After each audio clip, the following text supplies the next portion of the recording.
Baik, terima kasih. Assalamualaikum warahmatullahi wabarakatuh. Salam sejahtera, Om Swastiastu, dan salam kebajikan untuk kita semua.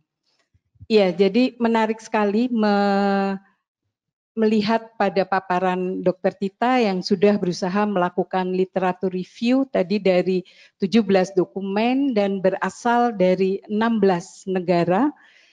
Tampaknya memang ada variasi di dalam penetapan standar dental klinik ini. Nah, next, boleh ya? Iya, dan kalau kita lihat saat ini memang merujuk dari paparan Dr. Seno, Ketua PBPDGI, ya, Ketua PBPDGI ini ada 13.000 praktek dokter gigi saat ini tutup gitu. Dari sekitar kalau nggak salah jumlahnya 33.000. Nah, kemudian juga kita tahu perawatan gigi saat ini adalah merupakan perawatan dengan risiko tertinggi karena kita berhadapan langsung dengan droplet dan aerosol. Belum lagi di lapangan saat ini kita juga masih menghadapi keterbatasan APD khususnya masker N95 atau tadi juga di dalam paparan Dr. Tita dikatakan ada FFP2 atau FFP3. Dia tidak menyebutkan N95 mungkin karena kebanyakan negara Eropa karena N95 ini biasanya digunakan untuk negara-negara di Amerika. Dan saat ini hampir sebagian besar dari praktek klinik itu memang infrastrukturnya kurang memadai. Nah, sehingga dari paparan yang saya sampaikan di slide ini juga yang kecil-kecil itu, kemudian juga pertanyaannya kapan pandemi COVID-19 ini akan berakhir. Dan jawabannya sebetulnya dari WHO pun mengatakan bahwa pandemi ini akan tetap ada. 18, 24 bulan ke depan atau bahkan masih ada yang mengatakan mungkin 3 sampai 5 tahun ke depan kita masih akan menghadapi permasalahan yang sama. Intinya jadi kita mulai harus mengubah mindset kita, mengubah cara pandang kita di dalam penanganan klinik praktek dokter gigi ini. Nah, satu-satunya kita nggak mungkin menghindar, tapi yang bisa kita lakukan adalah memutus mata rantai dari penyebaran COVID-19 ini. Tadi beberapa juga sudah disebutkan bagaimana pembersihan permukaan, kemudian dari hand hygiene, dari bagaimana untuk mencegah infeksi silang dan sebagainya. Intinya semua itu harus kita lakukan untuk memotong mata rantai ini sendiri. Nah, beberapa fakta ini yang menyedihkan juga yang menyebabkan beberapa nakes di Indonesia tertular oleh COVID-19 ini karena memang ketersediaan dari masker N95 sendiri yang masih sulit, juga tidak disiplinnya mungkin beberapa nakes khususnya pada awal-awal pandemi ini di dalam penggunaan masker dan APD. Ketidakjujuran pasien ini juga sering kita hadapi di dalam praktek sehari-hari. Dan juga kepatuhan nakes dalam menerapkan protokol kesehatan. Ini juga salah satu yang perlu di-highlight karena menggunakan tadi gown disposable, apalagi baju hazmat, masker, itu juga sesuatu yang mengubah behavior kita dibanding sebelum masa pandemi COVID ini. Dan juga di dalam sistem pelayanan pun harus kita sesuaikan. Tadi Dr. Tita juga sudah menjelaskan beberapa faktor yang harus diperhatikan. Dan saat ini sebetulnya kita mempunyai dua acuan, dua panduan yang kebetulan warnanya agak sama. Jadi sepertinya sehati, yaitu yang pertama adalah panduan dari PDGI yang akan diterbitkan bulan Juni bersamaan juga dengan panduan dari Asosiasi Rumah Sakit Gigi Mulut Pendidikan Indonesia yang juga sudah beredar, namun masih ada beberapa revisi dan dalam waktu dekat ini akan diedarkan juga. Dua panduan ini sebetulnya mengadopsi, saya yakin mereka juga mengadopsi dari berbagai standar yang ada di negara lain.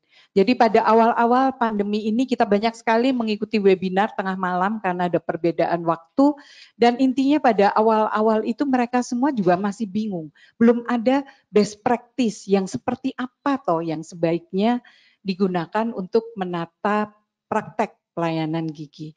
Namun semakin waktu kemudian kita akan menemukan formulasi. Tadi salah satunya juga literatur review dari berbagai negara itu akan menjadi salah satu dasar kita dalam membuat standar ini. Nah, salah satunya adalah screening test gitu. Tadi memang di dalam presentasinya Dokter Tita juga disebutkan bahwa ya seorang provider kita harus menjamin mereka bebas gitu. Tapi yang jadi pertanyaan yang juga saya melihat di dalam presentasi tadi belum disebutkan adalah seberapa sering seorang dokter gigi ini harus melakukan rapid test atau PCR ini. Kita sehingga di dalam buku pedoman RSGMPI pun ini belum juga disebutkan. Karena kita juga masih belum memahami di mana ya, apakah harus setiap bulan, apakah harus 2 minggu sekali. Nah ini yang kita juga belum tahu. Dan ada satu artikel yang menarik juga mengatakan bahwa PCR pun itu memang ternyata belum juga valid. Jadi masih menunjukkan hasil yang false negatif kalau di dalam artikel itu lengkapnya baru dia terinfeksi 8 hari. Jadi ini mungkin yang menyebabkan banyak pasien OTD, orang tanpa gejala. Ya karena di PCR pun dia juga masih akan negatif karena masih terlalu awal. Nah ini yang harus kita waspadai juga. Rapid test juga banyak dikritik karena banyak juga tidak valid, namun biaya rapid test ini jauh lebih murah dibanding dengan PCR. Apalagi kita tahu UGM, UNER, dan Mataram sedang mengembangkan deteksi. Jadi untuk screening test ini semacam rapid test ini juga dengan harga yang mungkin 25-50 ribu, nah itu tentunya akan sangat membantu nantinya juga di dalam melakukan screening test ini. Nah, protokol untuk pelayanan pasien sendiri kalau kita lihat di situ juga dari hasil ini juga dianjurkan sebetulnya di yang biru saya blok di bawah itu saya ambil dari presentasi Dokter Tita bahwa sebaiknya pasien itu memang risk assessment-nya. Jadi assessment-nya itu dilakukan melalui telepon. Sehingga memang kita harapkan ke depan pendaftaran pasien ini dengan perjanjian dan screening online. Jadi kalau dia memang sehat di dalam kuesioner itu diberikan scoring, sehat silahkan dia datang ke klinik. Tapi kalau di rumah sakit tentunya kita nggak bisa menolak pasien. Namun dalam praktek pribadi tentunya ini bisa juga dilakukan untuk, jadi jangan sampai pasien yang sudah datang juga akan kita tolak. Nah, walaupun nanti pada saat pasien datang, ini pun akan dilakukan juga screening on-site. Dengan juga kalau di kita masih ada tes suhu tubuh yang dikatakan sebetulnya itu juga tidak valid, namun ini salah satu cara deteksi yang kita lakukan. Kemudian kalau ini pun sudah kita jabarkan, bagaimana alur pasien. Tadi setelah tahap pertama screening berupa pengisian form online, kemudian pasien dapat diizinkan untuk datang ke rumah sakit atau ke praktek klinik, dan pasien yang masuk di lingkungan rumah sakit atau klinik ini juga diwajibkan memakai masker. Jadi kalau dia tidak memakai masker, maka rumah sakit atau klinik wajib menyediakan masker yang disposable. Dan tentunya sebelumnya juga pasien akan diminta untuk hand hygiene. Makanya kita harus menyediakan tempat cuci tangan di depan sebelum dia masuk ke ruang periksa. Nah, di ruang periksa pun sebelum dilakukan pemeriksaan tadi juga sesuai dengan yang dibuat oleh Dokter Tita tadi beberapa reviewnya bahwa pasien juga harus berkumur antiseptik.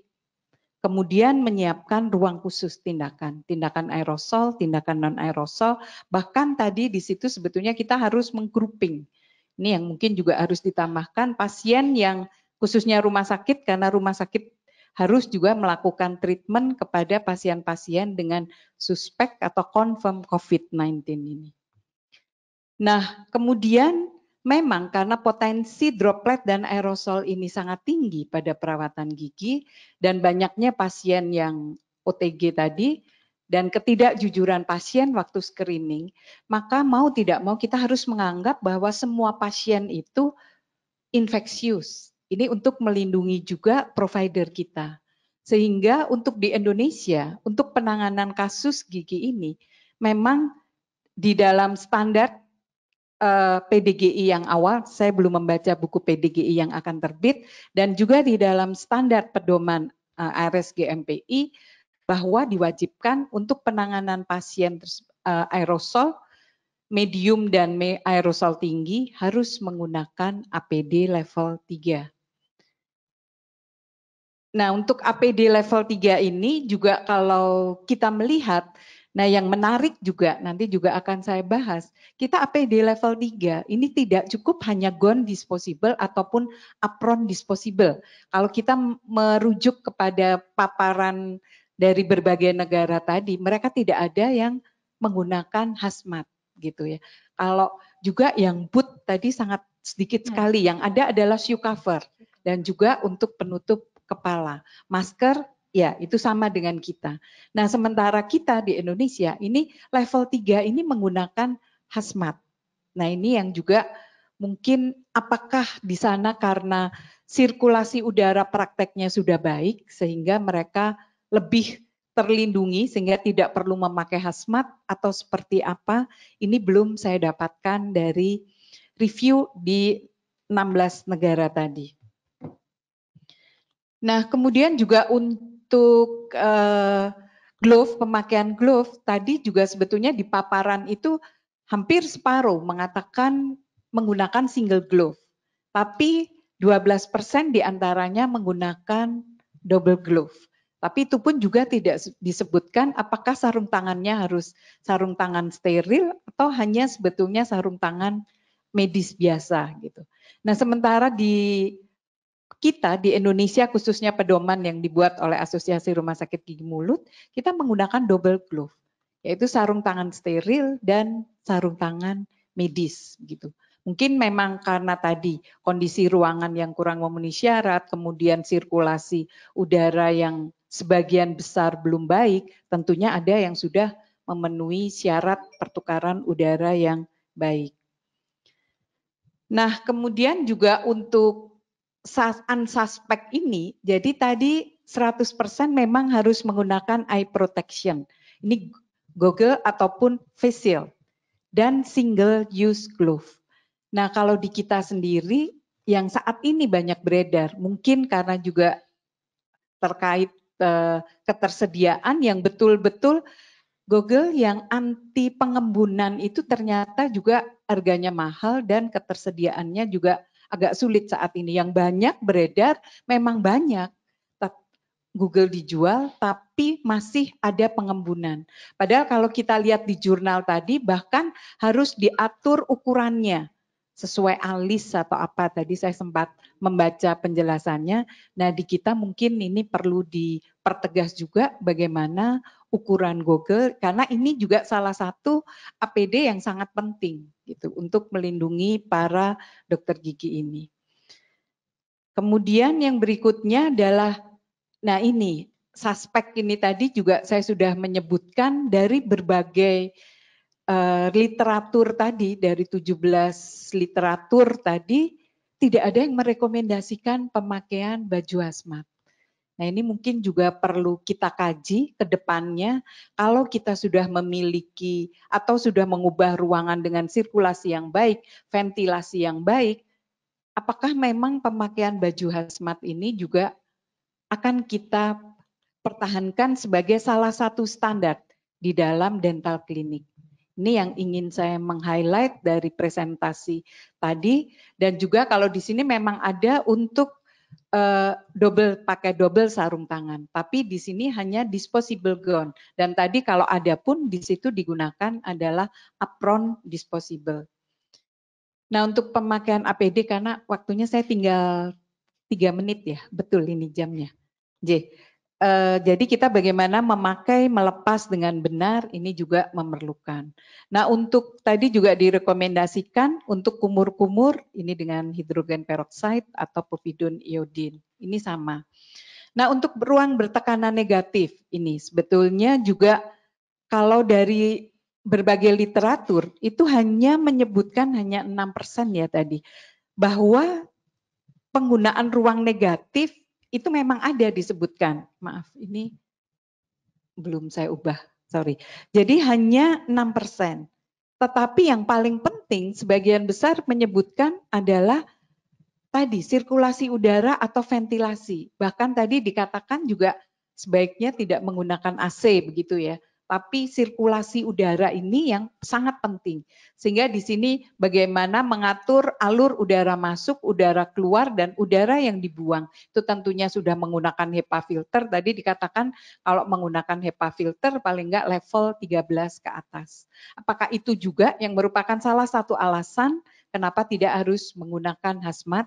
Kita juga belum mengetahuinya. Di kita sendiri juga sudah ada panduan dari Kemenkes untuk penanganan atau membuat ruang-ruang untuk penyakit yang infeksius begitu. Dan untuk pembersihan ini juga harus kita perhatikan dan menjadi salah satu guidance juga di kita bahwa harus ada jeda waktu. Jadi di dokumen tadi dikatakan at least 15-30 menit. Nah, sehingga apakah idealnya memang dental unit di tempat praktek itu ada 2 dan digunakan secara bergantian. Kalau tidak, kita harus memberikan jeda waktu antar pasien tadi minimal 15-30 menit untuk pembersihan permukaan, desinfeksi permukaan, dan sebagainya. Jadi desinfektan apa saja yang dibersihkan karena saya punya keterbatasan waktu, nanti mungkin ini bisa diperjelas. UV ruangan pun ini juga kita gunakan begitu. Jadi untuk UV ruangan ini digunakan sebelum pasien masuk. Ini banyak dan banyak tadi juga di dalam literatur banyak yang menyarankan dengan menggunakan UV light. Nah, UV light ini tentunya sebelum pasien masuk ke ruangan. Kemudian di dalam dental prosedur tadi juga ditekankan bahwa rubber dam dan high vacuum evacuator ini sebagian besar menyarankan kita harus menggunakan. Tadi yang extra oral suction hanya sedikit prosentasenya, tapi intinya sekali lagi di situ adalah lebih pada pengendalian dan aliran udara khususnya untuk tindakan yang aerosol. Nah, ini adalah perawatan pasien di klinik. Jadi mulai dari bagaimana kita untuk pasien masuk, pasien di ruang tunggu, dan pasien di ruang tindakan. Saya kira karena keterbatasan waktu ini saya agak skip, tapi ini tadi sebetulnya menyarikan dari apa yang sudah dijelaskan oleh Dr. Tita. Hanya tahapannya dibuat untuk menjadi seperti SOP begitu. Ruang tunggu pasien tentunya juga. Nah, di sini yang penting untuk Bapak Ibu juga meng-highlight adalah kita menghilangkan barang-barang atau mungkin hiasan dinding, surat kabar, majalah yang ada di ruang tunggu. Karena itu justru potensi untuk terjadi infeksi silang. Ya, ini dari KKI apa-apa yang perlu diatur ini hampir sama. Jadi bagaimana untuk physical distancing? Untuk physical distancing tadi juga salah satunya adalah kita mengatur alur pasien datang dengan appointment by telepon sebelumnya. Nah, pengembangan ke depan tentunya kita juga harus memikirkan untuk konsultasi online. Halodoc sudah lama ada di Indonesia, hanya untuk teledentistry ini mungkin perlu dikembangkan sehingga dengan apakah pasien menunjukkan hasil foto ronsennya sehingga dokter juga akan lebih akurat di dalam memberikan konsultasinya. Ini juga perlu kita pikirkan untuk pengembangan ke depan. Dan yang terakhir mungkin yang penting ini adalah yang belum banyak disinggung, tadi hanya dikatakan dental insurance. Bagaimana pembiayaan perawatan gigi selama new normal ini? Siapa yang harus menanggung biaya APD? Apakah keseluruhannya kita hitung, kita masukkan ke dalam komponen tarif? Ya, tentunya kalau dokter dengan jumlah pasien tinggi, tentunya unit cost-nya akan lebih rendah. Tapi kalau dokter dengan pasien yang sedikit, tentunya ini akan menjadikan unit cost atau tarifnya akan sangat tinggi. Nah, apakah asuransi juga akan membayar perawatan gigi di era COVID ini? Karena ada tambahan biaya tadi. Kemudian juga apakah pasien harus dilakukan screening dengan rapid test? Siapa yang akan membayar? Kita tadi juga belum melihat di dalam paparan tadi, hanya dikatakan adalah staff atau provider di rumah sakit ini harus dijamin untuk bebas. Artinya mereka yang dilakukan screening. Namun untuk pasien bagaimana ini juga belum dijelaskan. Nah, tantangan kita adalah bagaimana dengan tarif kapitasi gigi saat ini yang hanya 2.000 per orang per bulan. Nah, yang menarik satu lagi adalah toilet. Tadi ini mungkin yang belum masuk juga di dalam pedoman RSGMPI adalah ternyata penggunaan toilet pasien ini memerlukan izin. Karena tadi mungkin berpotensi untuk menimbulkan infeksi silang. Jadi kesimpulannya sebetulnya hal yang dibutuhkan untuk praktek di masa pandemi ini bukan sesuatu persenjataan yang baru gitu ya artinya. Karena atau yang terlalu canggih dan mahal. Tapi sebetulnya adalah disiplin untuk beradaptasi dan menerapkan perilaku serta protokol baru dengan persenjataan yang lama. Jadi sebetulnya kita sudah memiliki APD, hanya penggunaannya selama ini kita belum strict gitu.